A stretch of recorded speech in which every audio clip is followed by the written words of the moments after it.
بسم اللہ الرحمن الرحیم الحمد للہ رب العالمین والصلاة والسلام علی سید المرسلین والعاقبۃ للمتقین۔ نماز اسلام کا ایک بہت اہم رکن ہے، اللہ تعالیٰ کی یاد اور اللہ تعالیٰ سے تعلق قائم کرنے کا بہت بڑا ذریعہ ہے۔ نبی اکرم صلی اللہ علیہ وسلم نے نماز کو اپنی آنکھوں کی ٹھنڈک قرار دیا۔ نماز کا وقت ہوتا تو آپ صلی اللہ علیہ وسلم حضرت بلال رضی اللہ تعالی عنہ کو ان الفاظ کے ساتھ آذان دینے کا حکم فرماتے: اقم الصلاۃ یا بلال ارحنا بہا، اے بلال ہمیں نماز سے راحت پہنچاؤ۔ ابو داؤد کی روایت ہے۔ نماز کو رسول اکرم صلی اللہ علیہ وسلم نے جنت میں جانے کی ضمانت قرار دیا۔ حضرت ربیعہ بن کعب اسلمی رضی اللہ تعالی عنہ رسول اللہ صلی اللہ علیہ وسلم کی خدمت میں حاضر رہتے اور نبی صلی اللہ علیہ وسلم کے لیے وضو کا پانی اور دوسری چیزیں لایا کرتے تھے۔ ایک مرتبہ آپ نے خوش ہو کر فرمایا: ربیعہ مانگو، کیا مانگتے ہو؟ حضرت ربیعہ رضی اللہ تعالی عنہ نے عرض کیا: یا رسول اللہ صلی اللہ علیہ وسلم، جنت میں آپ کا ساتھ چاہتا ہوں۔ آپ نے فرمایا: تو پھر سجدوں کی کثرت سے میری مدد کرو۔ یہ صحیح مسلم کی روایت ہے، یعنی اگر تمہارے نامہ اعمال میں سجدے زیادہ ہوئے تو میرے لیے تمہاری سفارش کرنا آسان ہو جائے گا۔ اللہ تعالیٰ نے قرآن پاک میں کامیاب لوگوں کی نشانی یہ بتائی ہے کہ وہ نماز کی پابندی کرتے ہیں۔ سورۃ المؤمنون آیت 9۔ سورۃ نور میں فرمایا کہ انہیں تجارت اور خرید و فروخت اللہ کی یاد اور نماز قائم کرنے اور زکوٰۃ دینے سے غافل نہیں کرتی۔ اللہ تعالیٰ نے نماز کو اقامت دین کی تمام تر جد و جہد کا حاصل قرار دیا۔ ارشاد باری تعالیٰ ہے: اگر ہم انہیں زمین میں اقتدار بخشیں، یعنی مسلمان زمین میں عروج کو پہنچے، طاقتور ہوں، تو وہ نماز قائم کریں گے، یعنی لوگوں کو اللہ کے آگے جھکائیں گے، زکوٰۃ ادا کریں گے، نیکی کا حکم دیں گے اور برائی سے منع کریں گے۔ یہ ایک اسلامی حکومت کی بنیادی خصوصیات ہیں۔ تکلیف، دکھ اور رنج کے وقت مومن کا یہی سب سے بڑا سہارا ہے۔ ارشاد باری تعالیٰ ہے: اے لوگو جو ایمان لائے ہو، اللہ سے صبر اور نماز کے ساتھ مدد مانگو۔ حضرت ابراہیم علیہ السلام اللہ تعالیٰ کے حکم پر اپنے اہل و عیال کو بیت الحرام کے پاس بے آب و گیاہ جگہ پر لے آئے تو بارگاہ رب العزت میں یہ دعا کی کہ میرے رب مجھے اور میری اولاد کو نماز قائم کرنے والا بنا۔ حضرت اسماعیل علیہ السلام کے جن اوصاف کا ذکر قرآن پاک میں آتا ہے، ان میں سے ایک یہ بھی ہے، وہ اپنے گھر والوں کو نماز اور زکوٰۃ کا حکم دیتے تھے۔ آپ صلی اللہ علیہ وسلم کو بھی اس بات کا حکم دیا گیا کہ آپ اپنے اہل و عیال کو نماز کا حکم دیں اور خود بھی اس کے پابند رہیں۔ قرآن کریم سے ہدایت حاصل کرنے والے خوش نصیب لوگوں کی اللہ تعالیٰ نے جو نشانیاں بتائی ہیں، ان میں سے ایک نشانی یہ بھی ہے کہ وہ نماز قائم کرنے والے لوگ ہیں۔ ذالک الکتاب لا ریب فیہ ھدی للمتقین الذین یؤمنون بالغیب ویقیمون الصلاۃ۔ نماز میں غفلت، کاہلی اور سستی سے کام لینے کو اللہ تعالیٰ نے منافقین کی نشانی بتایا ہے کہ اذا قاموا الی الصلاۃ قاموا کسالی، کہ منافق جب نماز کے لیے اٹھتے ہیں تو سستی کے ساتھ اٹھتے ہیں۔ یراؤن الناس، محض لوگوں کو دکھانے کے لیے، ولا یذکرون اللہ الا قلیلا، اور اللہ کو بہت کم ہی یاد کرتے ہیں، یعنی ان کو نمازوں میں بھی خدا یاد نہیں آتا۔ سورۃ ماعون میں اللہ تعالیٰ نے ان نمازیوں کے لیے ہلاکت اور تباہی بتائی جو نماز کے معاملے میں غفلت اور بے پرواہی سے کام لیتے ہیں۔ فویل للمصلین الذین هم عن صلاتهم ساہون۔ قرآن پاک میں اللہ تعالیٰ نے اقوام کی تباہی اور ہلاکت کا اصل سبب ترک نماز بتایا۔ ارشاد باری تعالیٰ ہے: اللہ کے فرما بردار بندوں کے بعد ایسے نالائق لوگ ان کے جانشین ہوئے جنہوں نے نماز کو ضائع کیا اور دنیا کے مزے اڑانے میں لگ گئے۔ ایسے لوگ عنقریب گمراہی کے انجام سے دوچار ہوں گے، یعنی دنیا میں بھی اس کا نقصان اٹھائیں گے اور آخرت میں بھی خسارے میں مبتلا ہوں گے۔ قیامت کے روز جہنمیوں کا ایک گروہ جہنم میں جانے کا ایک سبب یہ بیان کرے گا کہ لم نک من المصلین، ہم نماز پڑھنے والوں میں سے نہ تھے۔ حالت امن ہو یا حالت خوف، گرمی ہو یا سردی، تندرستی ہو یا بیماری، حتیٰ کہ جہاد و قتال کے موقع پر عین میدان جنگ میں بھی یہ فرض ساقط نہیں ہوتا۔ رسول اکرم صلی اللہ علیہ وسلم 5 فرض نمازوں کے علاوہ نماز تہجد، نماز اشراق، نماز چاشت، تحیۃ الوضو، تحیۃ المسجد کا بھی اہتمام فرماتے تھے۔ اور پھر خاص خاص مواقع پر اپنے رب کے حضور توبہ استغفار کے لیے نماز ہی کو ذریعہ بناتے، یعنی صلاۃ توبہ. خسوف ہو یا کسوف یعنی سورج گرہن اور چاند گرہن تو مسجد تشریف لے جاتے، زلزلہ یا آندھی آتی تو مسجد تشریف لے جاتے، طوفان باد و باران ہوتا تو مسجد تشریف لے جاتے، فاقے کی نوبت آتی تو مسجد تشریف لے جاتے، کوئی پریشانی اور تکلیف ہوتی تو مسجد تشریف لے جاتے، سفر سے واپسی ہوتی تو پہلے مسجد تشریف لے جاتے پھر گھر پلٹتے، بارش نہ ہوتی تو بھی نماز ادا کرتے. گویا ہر غم، دکھ اور تکلیف کے موقع پر نماز. آج ہم میں سے بہت سے لوگ طرح طرح کے وظائف کرنے کے لیے گھنٹوں خود کو وقف کرتے ہیں، لیکن 2 رکعت نماز ان پر بہت بھاری ہوتی ہے. حیات طیبہ کے آخری دنوں میں بیماری کی حالت میں بھی نبی صلی اللہ علیہ وسلم کو جس چیز کی سب سے زیادہ فکر تھی وہ نماز تھی. وفات مبارک سے چند یوم قبل تیز بخار کی وجہ سے آپ پر غنودگی کی حالت طاری تھی. عشاء کے وقت آنکھ کھلی تو سب سے پہلے یہ سوال کیا، کیا لوگوں نے نماز پڑھ لی ہے؟ یعنی سب سے زیادہ جس بات کی فکر تھی وہ کیا؟ نماز. عرض کیا گیا نہیں، آپ ہی کا انتظار ہے. سرور عالم صلی اللہ علیہ وسلم نے پھر اٹھنا چاہا تو بے ہوش ہو گئے. جب آنکھ کھلی تو زبان مبارک سے پھر وہی الفاظ نکلے، کیا لوگوں نے نماز پڑھ لی ہے؟ عرض کیا گیا نہیں، آپ ہی کا انتظار ہے. تیسری مرتبہ اٹھنے کی کوشش میں پھر غشی طاری ہو گئی. افاقہ ہونے پر ارشاد فرمایا، ابو بکر نماز پڑھائیں. وفات مبارک سے چند لمحے پہلے آپ نے امت کو جو آخری وصیت فرمائی وہ یہ تھی، الصلاۃ الصلاۃ وما ملکت ایمانکم، یعنی مسلمانوں نماز نماز اور اپنے غلاموں کا ہمیشہ خیال رکھنا. یعنی ایک طرف حقوق اللہ اور دوسری طرف حقوق العباد، بندوں میں سے سب سے زیادہ محروم مخلوق غلام. نماز بذات خود جتنی اہم ہے، طریقہ نماز بھی اسی قدر اہم ہے. نماز کے بارے میں حکم صرف یہی نہیں کہ اسے ادا کرو، بلکہ حکم یہ بھی ہے کہ اس طرح ادا کرو جس طرح مجھے ادا کرتے دیکھتے رہے ہو. ایک حدیث مبارک میں کچھ یوں آتا ہے کہ قیامت کے روز حقوق اللہ میں سے سب سے پہلے نماز کا حساب لیا جائے گا. جس کی نماز درست طریقے سے پڑھی گئی ہوگی وہ کامیاب و کامران ہوگا، اور جس کی نماز بگاڑی گئی ہوگی وہ ناکام و نامراد ہوگا. اس سے کیا پتہ چلتا ہے کہ قیامت کے روز صرف یہی نہیں پوچھا جائے گا کہ نماز پڑھی یا نہیں، بلکہ یہ بھی دیکھا جائے گا کہ کس طریقے سے پڑھی، کیا اس میں ان تمام امور کا لحاظ رکھا گیا جن کی پابندی ضروری تھی، سنت کے مطابق تھی یا نہیں. اس سے یہ اندازہ لگانا مشکل نہیں کہ ادائیگی نماز کے ساتھ ادائیگی نماز کا طریقہ بھی بہت ضروری ہے. جو مسائل آگے بیان کیے جائیں گے وہ کسی خاص فقہی مسلک کو سامنے رکھ کر نہیں، اور نہ ہی کسی مسلک کو صحیح یا غلط ثابت کرنے کے لیے یہ مجموعہ مرتب کیا گیا ہے، بلکہ پیش نظر صحابہ کرام کا وہ طریقہ ہے جس میں ایک صحابی حضرت حذیفہ رضی اللہ تعالی عنہ نے ایک آدمی کو نماز پڑھتے دیکھا جو رکوع اور سجود پورے نہیں کر رہا تھا. جب وہ آدمی نماز سے فارغ ہوا تو حضرت حذیفہ رضی اللہ تعالی عنہ نے اسے بلا کر کہا، تم نے نماز نہیں پڑھی، اور اگر اسی طرح کی نماز پڑھتے پڑھتے مر گئے تو طریقہ اسلام کے خلاف مرو گے. یعنی اگر رکوع سجدہ صحیح طور پر ادا نہیں ہوا مکمل طور پر تو وہ نماز پھر نماز نہیں، ایک مذاق ہے نماز کا. ایک دوسرے صحابی حضرت عبداللہ بن عباس رضی اللہ تعالی عنہ نے ایک شخص کو نماز عید سے پہلے نفل پڑھتے دیکھا تو اسے منع کیا. وہ کہنے لگا، اللہ تعالیٰ مجھے نماز پڑھنے پر عذاب نہیں کرے گا. حضرت عبداللہ بن عباس نے فرمایا، اللہ تعالیٰ تجھے سنت رسول صلی اللہ علیہ وسلم کی مخالفت کرنے پر ضرور عذاب دے گا، کیونکہ آپ نے کبھی نماز عید سے پہلے عیدگاہ میں نفل نہیں پڑھے تھے. ایسے کاموں سے کیوں اتنی شدت سے روکا گیا؟ کیونکہ اس سے دین بوجھل ہو جاتا ہے. اگر ایک شخص ایک رو میں آ کے کرتا ہے، دوسرا اس کو دیکھ کے کل ایک پورا وہ طریقہ بن جائے گا اور لوگ اس کو اپنے لیے لازم قرار دے دیں گے اور بلا وجہ دین کو بھاری کر لیں گے.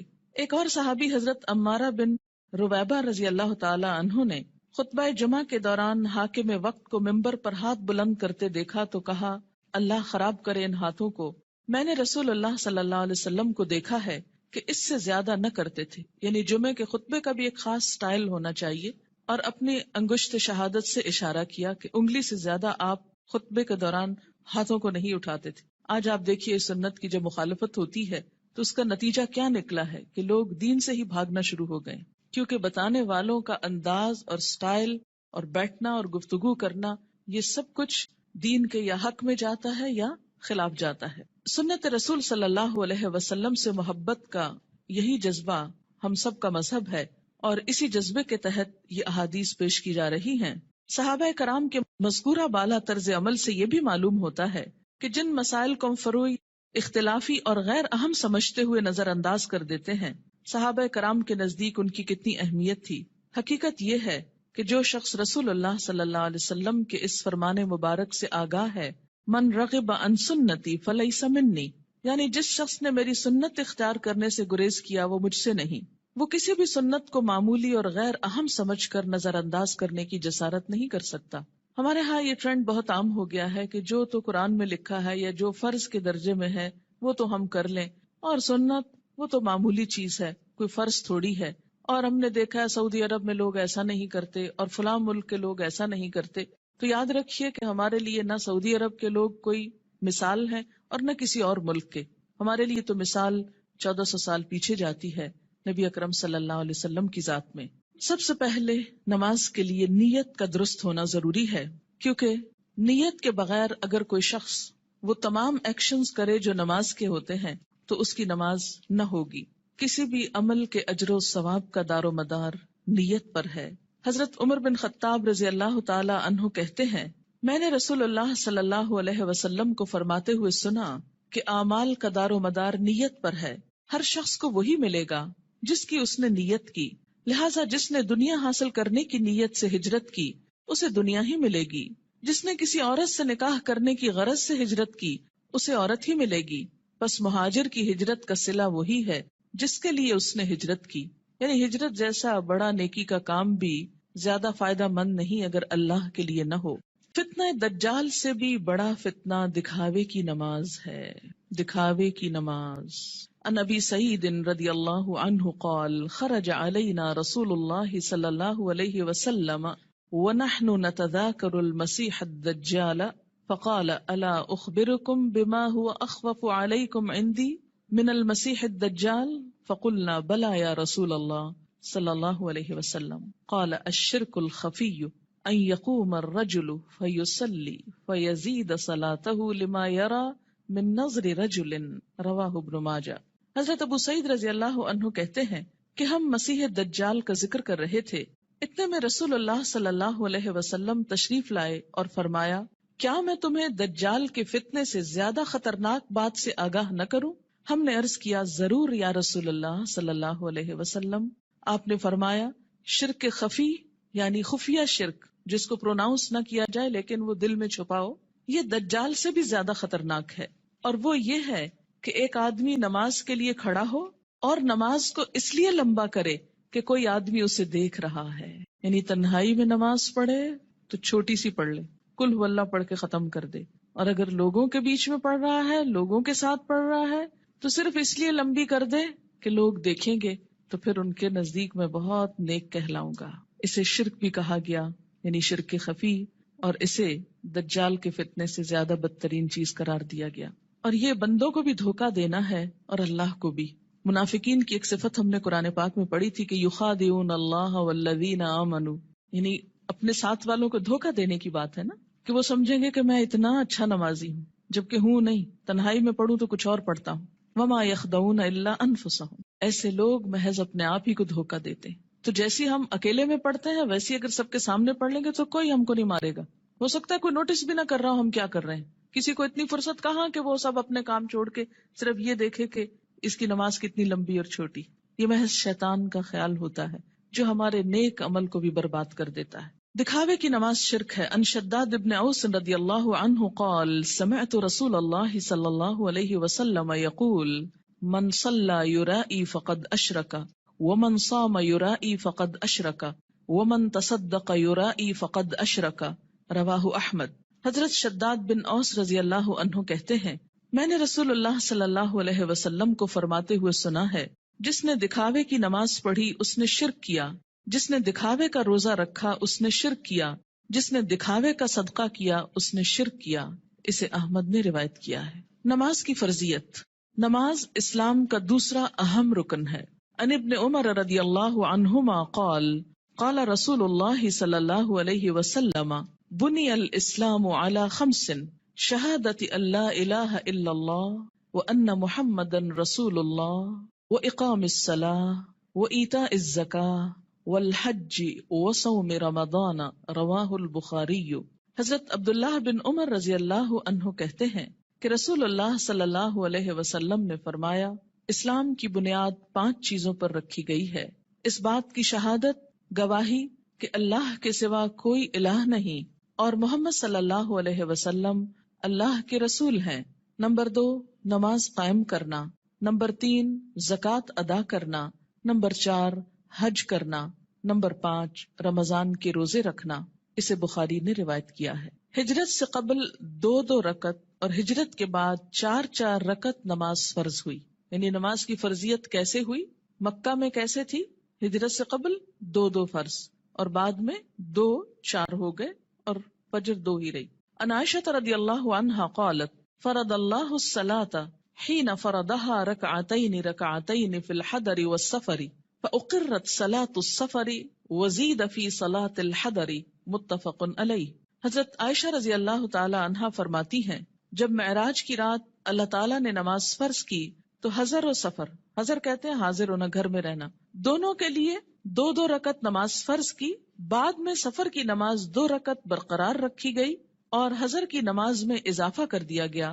اسے بخاری اور مسلم نے روایت کیا ہے۔ نماز کی فضیلت، روزانہ باقاعدگی سے 5 نمازیں ادا کرنے سے تمام صغیرہ گناہ معاف ہو جاتے ہیں۔ عن ابی ہریرہ رضی اللہ عنہ قال قال رسول اللہ صلی اللہ علیہ وسلم ارأیتم لو ان نہرا بباب احدکم یغتسل فیہ کل یوم 5 ما تقول ذلك یبقی من درنہ قالوا لا يبقي من درنه شيئا قال فذلك مثل الصلوات الخمس يمحو الله بها الخطايا متفق علیہ۔ حضرت ابو ہریرہ رضی اللہ تعالی عنہ کہتے ہیں، رسول اللہ صلی اللہ علیہ وسلم نے فرمایا، تمہارا کیا خیال ہے اگر تم میں سے کسی کے دروازے پر نہر بہتی ہو اور وہ اس نہر میں ہر روز 5 مرتبہ نہائے تو کیا اس کے بدن پر کوئی میل کچیل باقی رہ جائے گا؟ صحابہ کرام نے عرض کیا، نہیں، کسی قسم کا میل کچیل باقی نہیں رہے گا۔ آپ صلی اللہ علیہ وسلم نے فرمایا، یہی 5 نمازوں کی مثال ہے، اللہ تعالیٰ ان نمازوں کے ذریعے گناہ مٹا دیتا ہے۔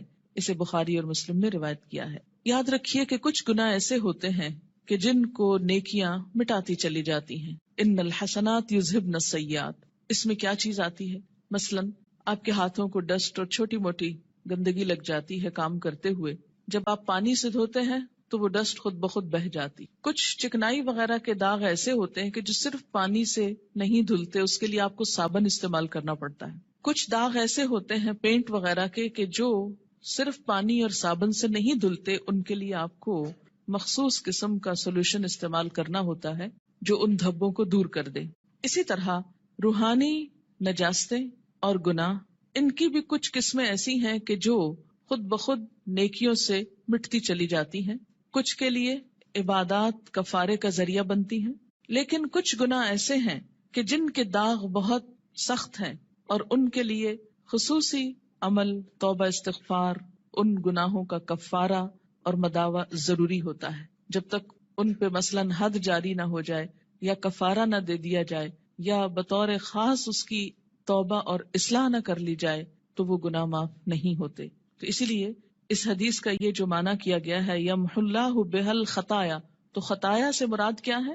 عام چھوٹے موٹے گناہ جو انسان ہونے کے ناطے بھول چوک کر اچانک انسان سے سرزد ہو جاتے ہیں۔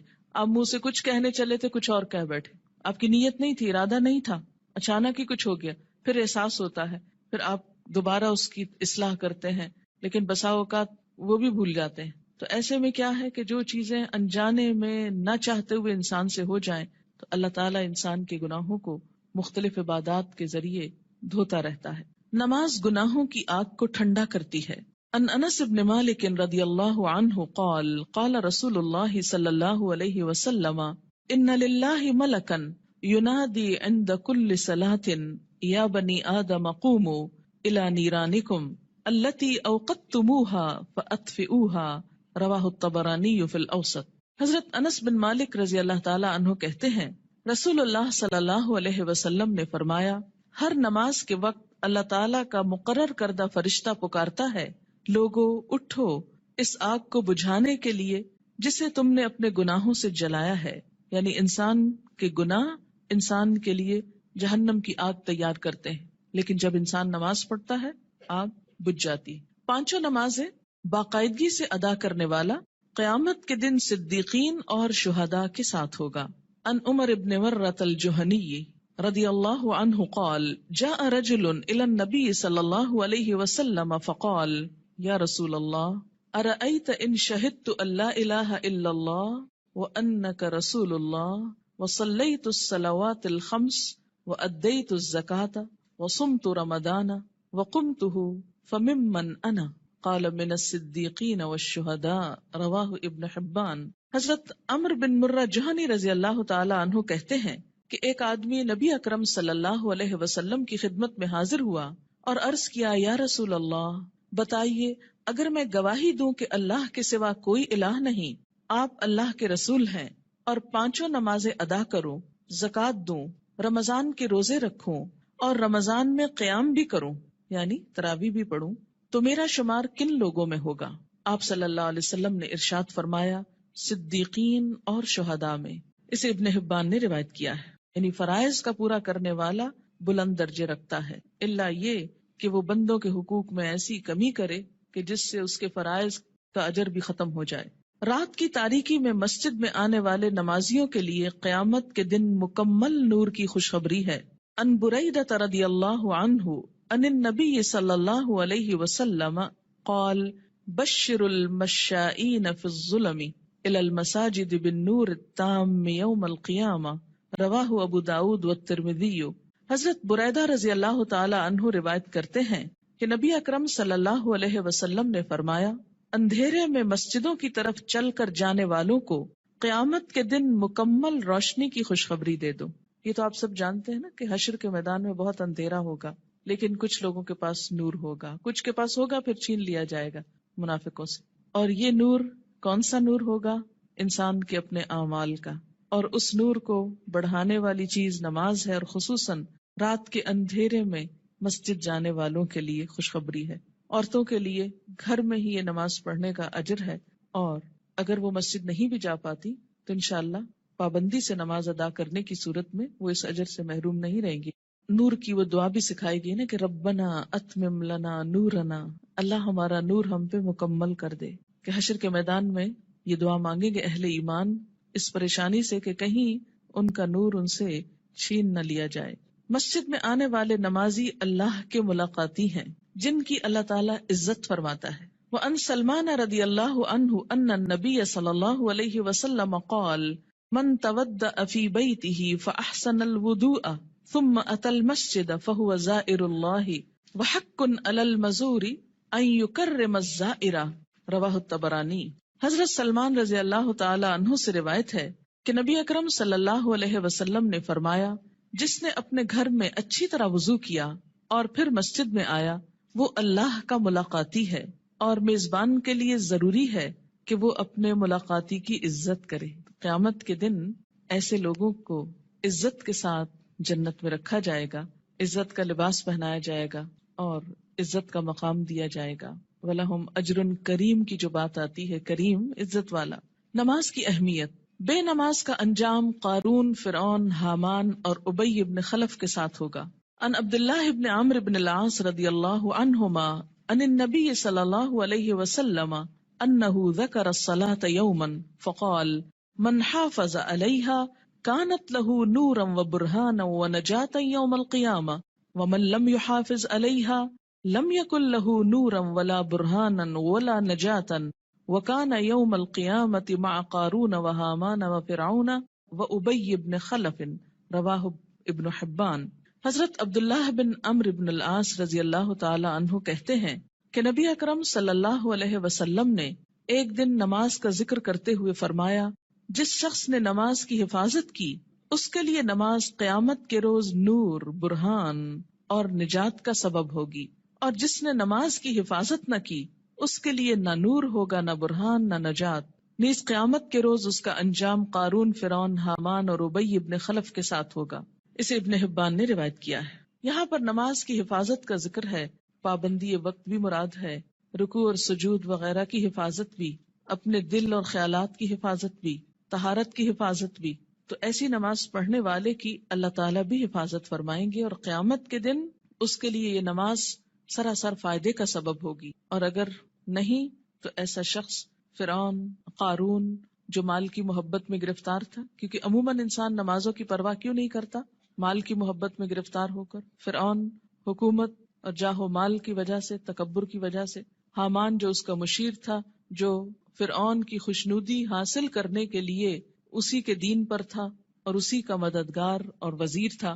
آج بھی دنیا میں بہت سے ایسے لوگ ہیں جو اپنے بڑوں کی خوشنودی حاصل کرنے کے لیے اپنے کسی باس کی یا کسی بڑے کی اس کا کام کرتے کرتے یا اس کی خوشامد کرتے کرتے اللہ تعالیٰ کا یہ حق بھول جاتے ہیں۔ اور اسی طرح ابی ابن خلف اسلام دشمنوں میں سے تھا، یعنی ایسا شخص جو نماز کی حفاظت نہ کرے، پھر اسے صدیقین اور شہداء کے ساتھ ہونے کی بجائے ایسے مجرموں کے ساتھ رکھا جائے گا۔ اسلام اور کفر کے درمیان حد فاصل نماز ہے۔ عن جابر رضی اللہ عنہ قال قال رسول اللہ صلی اللہ علیہ وسلم بین الرجل و بین الشرک والکفر ترک الصلاۃ، رواہ مسلم۔ حضرت جابر رضی اللہ عنہ سے روایت ہے کہ رسول اللہ صلی اللہ علیہ وسلم نے فرمایا، آدمی اور شرک یا کفر کے درمیان حد فاصل ترک نماز ہے، یعنی نماز کا پڑھنا یا چھوڑنا اس کو ایک طرف یا دوسری طرف لے آتا ہے۔ اسے مسلم نے روایت کیا ہے۔ مثلاً ایک شخص مسلمان ہے، اسلام کی حفاظت میں ہے، یہ حفاظت جو ہے یہ نماز کے ساتھ ہے، یا یوں کہیے کہ نماز ہی کی یہ باؤنڈری۔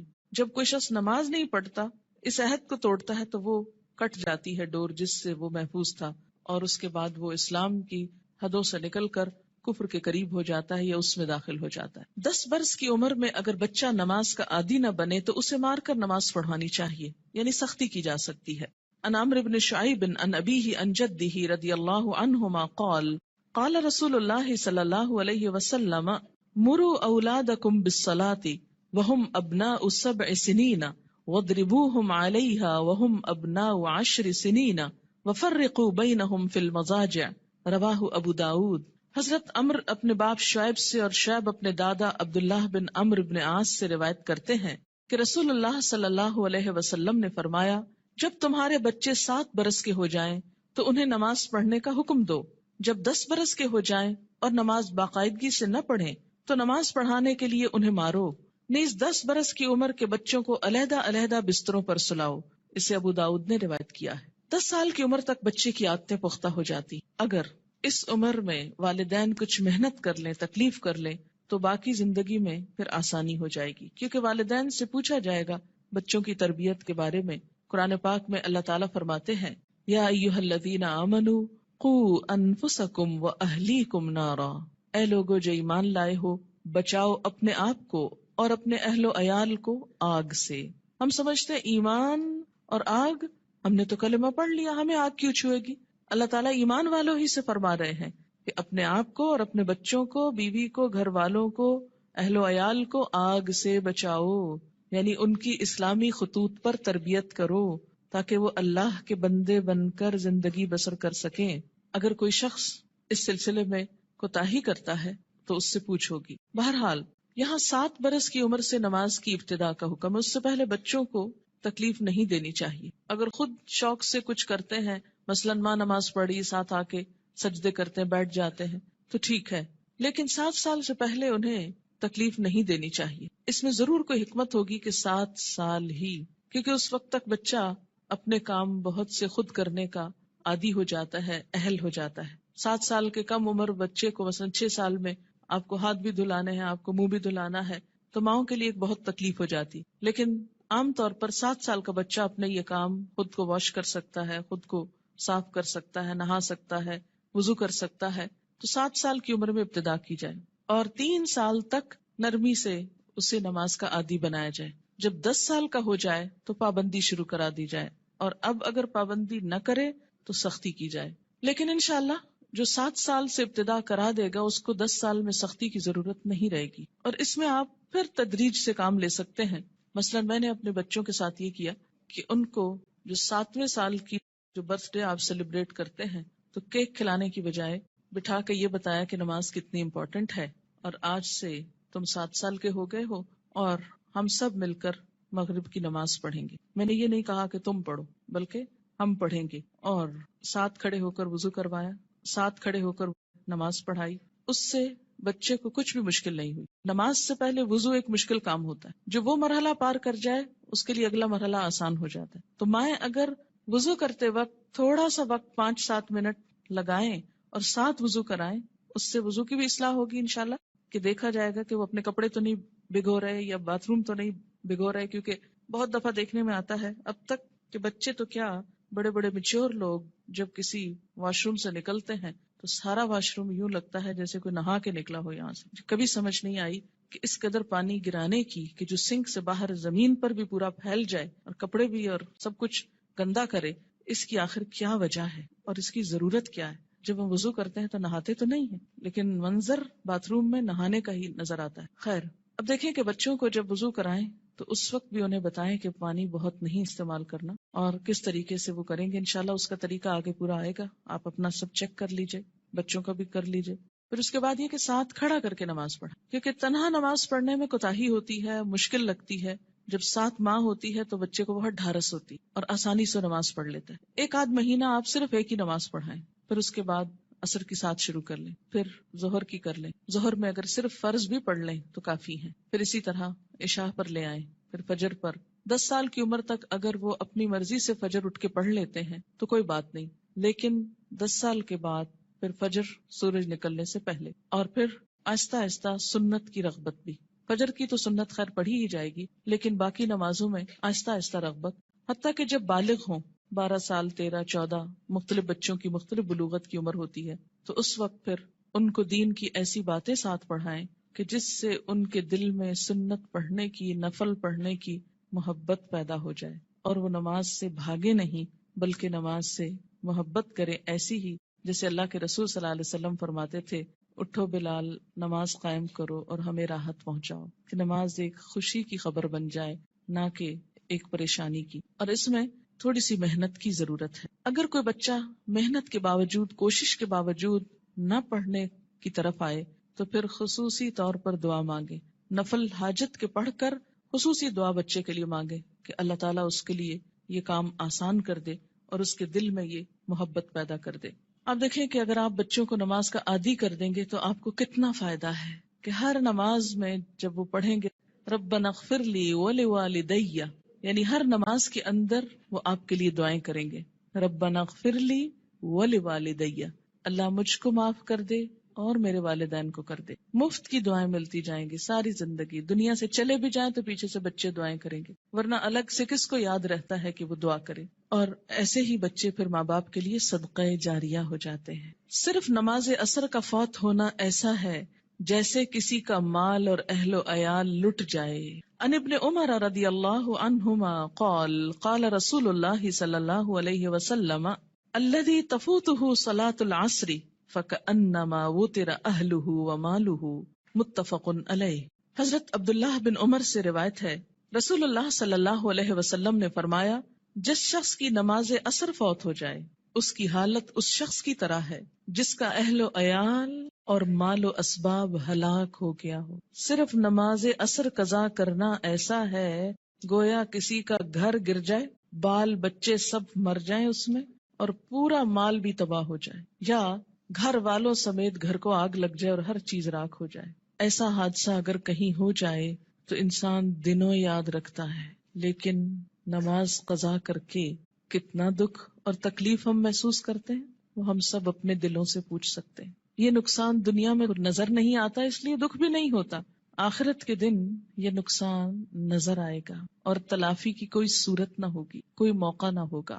اچھا، یہ جو حدیث ہے یہ بخاری اور مسلم نے روایت کی ہے، یعنی متفق علیہ حدیث ہے، یعنی کوئی ایسی کھیل مذاق کی بات نہیں ہے کہ ایسی ڈرا رہے. نماز سے غفلت کی سزا.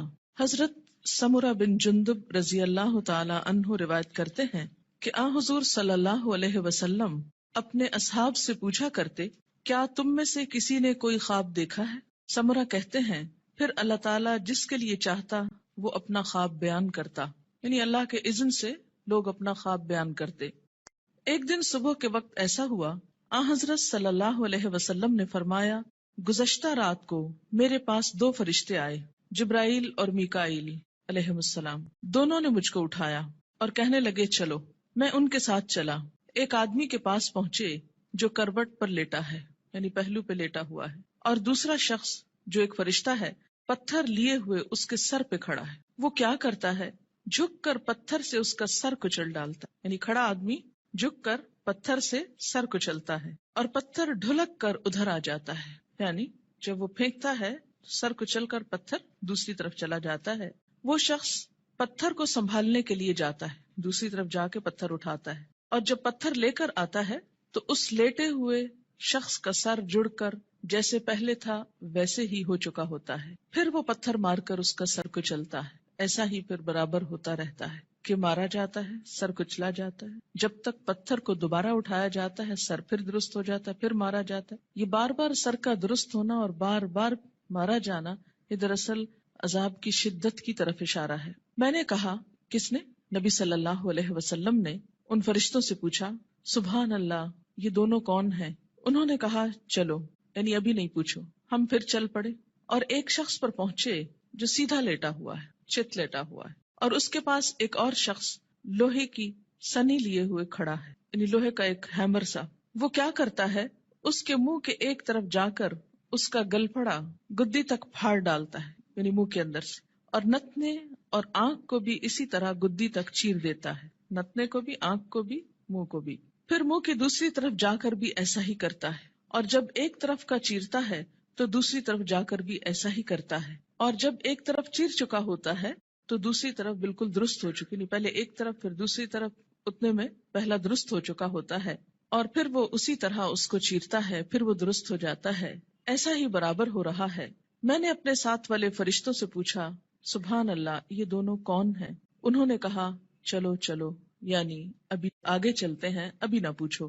خیر پھر ہم تینوں چلے. ایک گڑھے پر پہنچے جو تندور کی طرح تھا. سمرہ بن جندب رضی اللہ تعالی عنہ کہتے ہیں میں سمجھتا ہوں کہ حضور صلی اللہ علیہ وسلم نے یہ بھی فرمایا اس تندور میں غل اور شور ہو رہا تھا.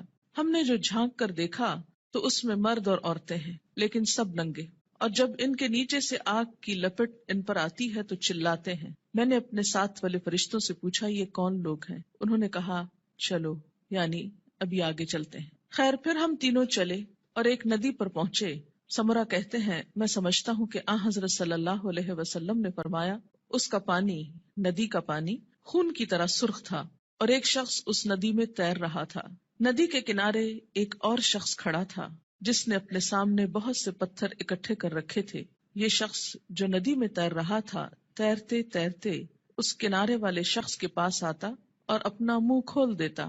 وہ اس کے منہ میں ایک پتھر دے دیتا، پھر ندی میں چل دیتا، پھر لوٹ کر آتا تو کنارے والا شخص ایک اور پتھر اس کے منہ میں دے دیتا. غرض جب وہ لوٹ کر آتا یہی ہوتا. میں نے اپنے ساتھ والے فرشتوں سے پوچھا یہ دونوں کون ہیں؟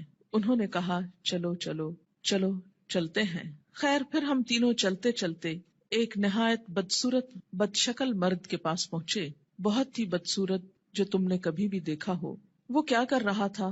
آگ سلگا رہا تھا اور اس کے گرد دوڑ رہا تھا. میں نے اپنے ساتھ والے فرشتوں سے پوچھا یہ کون ہے؟ انہوں نے کہا چلو چلتے ہیں. پھر ہم تینوں چلے. چلتے چلتے ایک بہت گھنے سبز باغیچے پر پہنچے. اس میں ہمہ قسم کے پھول تھے، یعنی ہر طرح کے پھول تھے. اس کے بیچوں بیچ ایک لمبے قد کا آدمی تھا، اتنا لمبا کہ مجھ کو اس کا سر دیکھنا مشکل ہو گیا، اور اس کے گرد بہت سے لڑکے جمع ہیں. اتنے لڑکے میں نے کبھی نہیں دیکھے. میں نے اپنے ساتھ والے فرشتوں سے پوچھا یہ لمبا شخص کون ہے اور یہ لڑکے کون ہیں؟ انہوں نے کہا چلو چلتے ہیں، ابھی نہ پوچھو. خیر پھر ہم تینوں چلے اور ایک بڑے باغ پر پہنچے. ایسا بڑا باغ اور عمدہ باغ میں نے کبھی نہیں دیکھا. میرے ساتھ والے فرشتوں نے مجھ سے کہا اس باغ میں ایک درخت تھا، اس پر چڑھ جا. ہم تینوں اس پہ چڑھ گئے اور جاتے جاتے ایک شہر پر پہنچے جو سونے چاندی کی اینٹوں سے بنایا گیا تھا. ہم نے اس شہر کے دروازے پر آ کر دروازے کو کھلوایا. دروازہ کھولا گیا، ہم اس کے اندر گئے. وہاں ہم کو ایسے آدمی ملے کہ ان کا آدھا دھڑ تو نہایت خوبصورت، بہت ہی خوبصورت جو کبھی تم نے دیکھا ہو، اور آدھا بدصورت. میرے ساتھ والے فرشتوں نے ان سے کہا جاؤ اس ندی میں گر پڑو، غوطہ لگاؤ. وہاں ایک اور ندی دکھائی دی جو چوڑائی میں بہ رہی تھی. اس کا پانی دودھ کی طرح سفید تھا. غرض یہ آدمی اس ندی میں کود پڑے. پھر جو لوٹ کر ہمارے پاس آئے تو ان کی بدصورتی جاتی رہی، ان کا پورا جسم خوبصورت ہو گیا۔ اب میرے ساتھ والے فرشتے کہنے لگے یہ شہر جنت العدن ہے، قرآن پاک میں آتا ہے نا جنات و عدن، ہمیشہ رہنے والا باغ، ایور گرین، اور یہی تمہارا مقام ہے۔ میری آنکھ جو اوپر اٹھی تو کیا دیکھتا ہوں، ایک محل ہے سفید ابر کی طرح، یعنی بادل کی طرح۔ ان فرشتوں نے کہا یہ تمہارا گھر ہے۔ میں نے کہا اللہ تم کو برکت دے، مجھ کو چھوڑو میں اپنے گھر میں جاؤں۔ انہوں نے کہا نہیں، ابھی تم اس گھر میں نہیں جا سکتے، لیکن بعد میں تم اس میں داخل ہوگے۔ میں نے کہا اچھا خیر، اس رات کو میں نے جو عجیب عجیب باتیں دیکھی تو ان کی حقیقت بیان کرو۔ انہوں نے کہا ہاں، اب ہم تم سے ان کی حقیقت بیان کرتے ہیں۔ پہلا شخص جو تم نے دیکھا جس کا سر پتھر سے کچلا جا رہا تھا، یہ وہ شخص ہے جس نے قرآن سیکھ کر اس کو چھوڑ دیا تھا۔ فرض نماز کا وقت قضا ہو جاتا اور وہ سویا رہتا۔ یعنی ایک ہی شخص کے دو عیب تھے، نمبر ایک قرآن سیکھ کر اس کو چھوڑ دیا، یعنی پھر ویسا ہی ہو گیا جیسے اس نے کبھی اس کو پڑھا ہی نہ تھا، اور دوسرا قصور فرض نماز کا وقت قضا ہو جاتا اور وہ سویا رہتا، جیسے فجر کے وقت نہ اٹھنا خاص طور پر۔ وہ شخص جس کے گل پھڑے اور نتنے اور آنکھیں گدی تک چیر رہے تھے، وہ دنیا میں کیا کرتا تھا؟ صبح کو گھر سے نکلتے ہی ایک جھوٹی خبر تراشتا، لوگوں سے کہتا، یعنی پھر بیان کرتا، وہ خبر سارے جہان میں پھیل جاتی۔ یعنی مشغلے کے طور پر کیا اس نے کام اپنا رکھا تھا؟ جھوٹی خبر گھڑنا اور اس کو پھیلا دینا، اور وہ سارے جہان میں پھیل جاتی۔ اور ننگے مرد اور عورت جو تم نے تندور میں دیکھے، وہ زنا کرنے والے اور زنا کرنے والیاں ہیں، یعنی وہ مرد اور عورت جن کے ایکسٹرا میریٹل ریلیشنز تھے دنیا میں۔ اور وہ شخص جو ندی میں تیر رہا تھا، اس کے منہ میں پتھر دیے جاتے تھے، یہ سود خور ہے۔ اور وہ بدصورت شخص جو آگ سلگا رہا تھا اور اس کے گرد دوڑ رہا تھا، وہ دوزخ کا داروغہ ہے۔ اس کا نام کیا ہے؟ قرآن پاک میں کیا آتا ہے؟ مالک نامی۔ لمبا شخص جو باغیچے میں ملا تھا، وہ ابراہیم علیہ السلام پیغمبر ہیں۔ ان کے گرد وہ لوگ ہیں جو اسلام کی فطرت پر مرے، یعنی توحید پر۔ سمرہ کہتے ہیں بعض مسلمانوں نے آپ صلی اللہ علیہ وسلم سے عرض کیا، یا رسول اللہ صلی اللہ علیہ وسلم، اور مشرکوں کے بچے جو نابالغ مرتے ہیں وہ بھی ان میں داخل ہیں؟ آپ نے فرمایا ہاں، مشرکوں کے بچے بھی، کیونکہ ہر بچہ فطرت پر پیدا ہوتا ہے نا، جب تک اس کا شعور اپنا نہیں جاگ جاتا۔ اب رہے وہ لوگ جن کا آدھا دھڑ خوبصورت تھا، آدھا دھڑ بدصورت، یہ وہ لوگ تھے جنہوں نے دنیا میں اچھے اور برے سب طرح کے کام کیے، یعنی کچھ کام ان کے اچھے تھے اور کچھ کام ان کے برے تھے، آدھے خوبصورت آدھے بدصورت۔ جب اس طرح ان کی پہچان ہو جائے گی تو پھر ایک وقت آئے گا کہ ان کو نہلا کر درست کر دیا جائے گا، کیونکہ جنت میں رہنے والا کوئی شخص پھر ہمیشہ کے لیے بدصورت نہیں ہوگا۔ اب دیکھیں کہ دنیا میں اگر کسی کا ناک اس کی پسند کا نہ ہو، یا چہرے پہ داغ ہو، یا کچھ بھی ہو، یا اگر پاؤں خوبصورت نہ ہو، تو کس قدر شرمندگی محسوس کرتا رہتا ہے، احساس کمتری میں مبتلا ہو جاتا ہے۔ جنت میں اگر کچھ عرصہ بھی ایسا لوگوں کے بیچ میں رہنا پڑے کہ آدھا دھڑ خوبصورت ہو اور آدھا بدصورت ہو، تو کس قدر شرمندگی کی بات ہے۔ اس لیے انسان کے جتنے بھی اعمال ایسے ہوں جو بدصورت کرنے والے ہوں، اس کو ان کو چھوڑ کر خوبصورت کی طرف پلٹنے کی ضرورت ہے۔ بخاری کی یہ روایت ہے، طویل روایت، جس کا ایک حصہ فرض نماز کے بارے میں ہے۔ یاد رکھیے، انبیاء علیہ السلام کی خواب وحی کا ایک ذریعہ ہوتا ہے، اور یہ خواب آپ صحابہ کے بیچ میں بیان کر رہے ہیں اور سکھانے کا ایک طریقہ ہے۔ انبیاء علیہ السلام کو وحی بسا اوقات خواب میں بھی آتی۔ حضرت عائشہ رضی اللہ تعالی عنہا کا بیان ہے کہ نبی صلی اللہ علیہ وسلم پر وحی آنے کی ابتدا ہی سچے خوابوں سے ہوئی تھی۔ انبیاء علیہ السلام کے خواب بھی سچے ہوتے ہیں، اور خواب میں بھی جو سین ان کو دکھائے جاتے ہیں، جو باتیں ان کو دکھائی جاتی ہیں، وہ بالکل سچ ہوتی ہیں، حقیقت۔ تو یہاں پر آپ صلی اللہ علیہ وسلم کو بذریعہ خواب دکھایا گیا کہ ایک شخص ہے جس کا سر پتھر سے کچلا جا رہا ہے اور پھر ٹھیک ہو جاتا ہے۔ اور پھر اب آپ دیکھیے کہ جو شخص قرآن یاد کر کے بھلا دیتا ہے، ایک تو حافظ کا انجام بتایا گیا۔ میں آپ لوگوں کو یہ نصیحت کروں گی کہ جب تک بچوں کا اپنا رجحان نہ ہو، اپنا شوق نہ ہو، خدا کے لیے ان کو حفظ نہ کرائیں۔ کیوں؟ اس لیے کہ وہ ماں باپ کے کہنے میں آ کے کر تو لیتے ہیں، لیکن بعد میں اس کی حفاظت نہیں کرتے۔ ماں باپ کیوں اتنا اصرار کرتے ہیں ان کو حفظ کرانے پر؟ ریسنٹلی مجھے کسی نے بتایا کہ وہ خود نماز نہیں پڑھتے لیکن بچوں کو حفظ کرانے کا بہت شوق رکھتے ہیں۔ میں نے کہا ایسی بھی کیا بات ہوئی؟ اس لیے کہ وہ یہ چاہتے ہیں کہ بچے ان کو بخشوا سکیں، بچے حافظ بن جائیں اور ماں باپ کی بخشش کرا سکیں۔ تو جہاں اپنی بخشش کے لیے خود تو نماز پڑھی نہ جائے لیکن بچوں کو حافظ بنا دیا جائے، تو وہ بچے بھی کتنا یاد رکھیں گے، اور باپ کو سوتے دیکھیں ساری زندگی تو وہ کتنی نماز پڑھیں گے اور کتنا قرآن پڑھیں گے، تو اللہ ہی جانتا ہے۔ اللہ تعالیٰ یخرج الحی من المیت و یخرج المیت من الحی، زندہ سے مردہ اور مردہ سے زندہ کو نکالتا ہے، بے عمل سے باعمل بچے کو پیدا کر سکتا ہے، یہ اس کی شان ہے. لیکن ہم اپنی کوششوں کو بھی دیکھیں کہ ہم کیا کر رہے ہیں. اور اس میں فرض نماز پڑھے بغیر سو جانا میں فجر کی نماز بھی ہو سکتی ہے اور عشاء بھی ہو سکتی ہے، یا پھر ظہر پڑھے بغیر سو جانا، یا پھر عصر کے لیے اٹھنا ہی نہیں، سوئے چلے جانا. نماز فجر اور عشاء کے لیے مسجد میں نہ آنا نفاق کی علامت ہے. باجماعت نماز نہ پڑھنے والے لوگوں کے گھروں کو رسول اکرم صلی اللہ علیہ وسلم نے جلانے کا ارادہ فرمایا. عن ابی ہریرہ رضی اللہ عنہ قال قال رسول اللہ صلی اللہ علیہ وسلم لیس صلاة اسقل علی المنافقین من الفجر والعشاء ولو يعلمون ما فيهما لآتوهما ولو حبوا لقد هممت ان آمر المؤذن فيقيم ثم آمر رجلا يؤم الناس ثم آخذ شعلا من نار فأحرق على من لا يخرج إلى الصلاة بعد. متفق علیہ. حضرت ابو ہریرہ رضی اللہ تعالیٰ عنہ کہتے ہیں کہ رسول اللہ صلی اللہ علیہ وسلم نے فرمایا، منافقوں پر فجر اور عشاء کی نماز سے زیادہ بھاری کوئی نماز نہیں ہے. اگر انہیں پتہ چل جائے کہ دونوں نمازوں کا ثواب کتنا زیادہ ہے تو ان دونوں نمازوں میں ضرور آتے، خواہ گھٹنوں کے بل ہی آنا پڑتا. چل نہ سکتے تو رینگ کر آتے، جیسے بچے رینگتے ہیں، کرال کرتے ہیں، کرال کرتے ہوئے آتے. میں نے ارادہ کیا کہ مؤذن کو حکم دوں وہ اقامت کہے، پھر ایک آدمی کو حکم دوں کہ وہ لوگوں کی امامت کرائے، اور خود آگ کا ایک شعلہ لے کر